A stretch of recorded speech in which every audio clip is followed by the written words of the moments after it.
Hey everybody, welcome to T Forbes Daily, the show where I talk about something or other every single day. Now, before you think it, I am in fact wearing a sock monkey sweater, okay?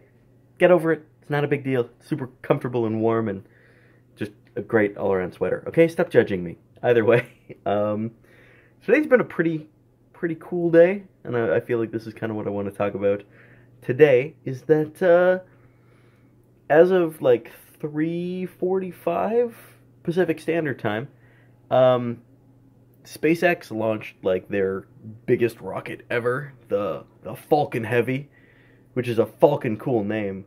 I thought it was funny. Anyway, off track. So they launched that into space, and it went surprisingly well. Like 2 out of 3 boosters came back and like landed perfectly, which is pretty amazing for the first time they're actually launching this. And they successfully put their payload in space. Now that payload, I'm not sure if you know, was a Tesla Roadster. Not only was it a Tesla Roadster, it was Elon Musk's personal Tesla Roadster. And I love his answer when people ask, why are you launching a car into space? Because yeah, it's a perfectly functioning car, and he launched it into space, in his words, because he thought it was cool, the idea of a car floating endlessly in space until maybe aliens found it.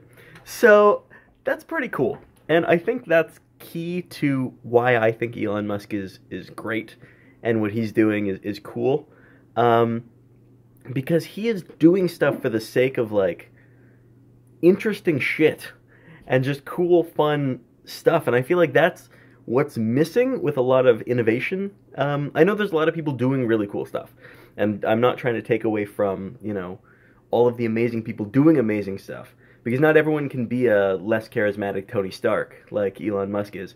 Think about it. That's actually a very apt description. If he had an ounce of charisma, no, more, he has to be at least a little charismatic, but I mean, if you've seen him, he's not like, you know, rock star billionaire like you'd hope he would be. He's no Richard Branson, okay, and he's no Tony Stark. But either way, the point is, with a little charisma, he would be Tony Stark. And my point is, he has the idea of he just wants to build cool stuff for the sake of it being cool.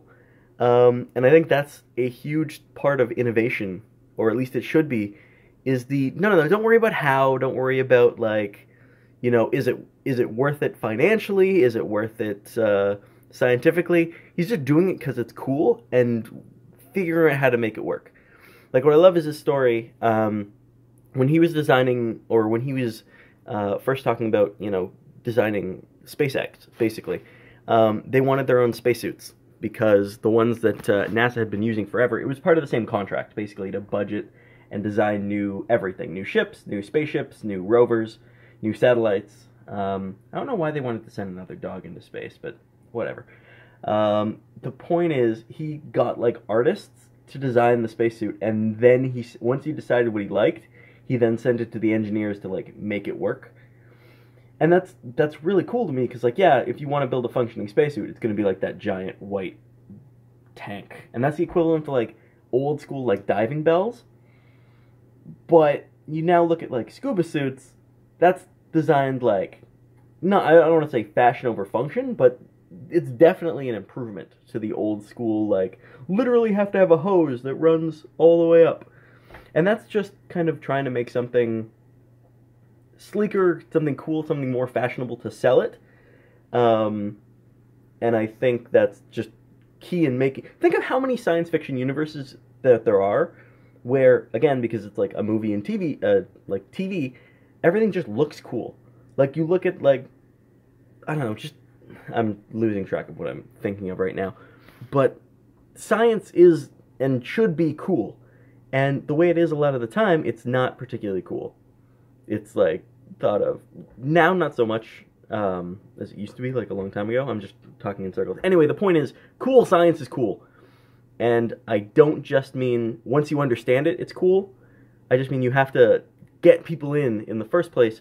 Otherwise, you end up with a nation of people that just hate intellectuals and elect Donald Trump president. But that's not the point. The point is something incredibly just cool happened today. This rocket got fired, and I got to watch it live streamed from my office because the VPN did not block SpaceX's direct live stream. And that was a cool way to spend my mid-afternoon at work.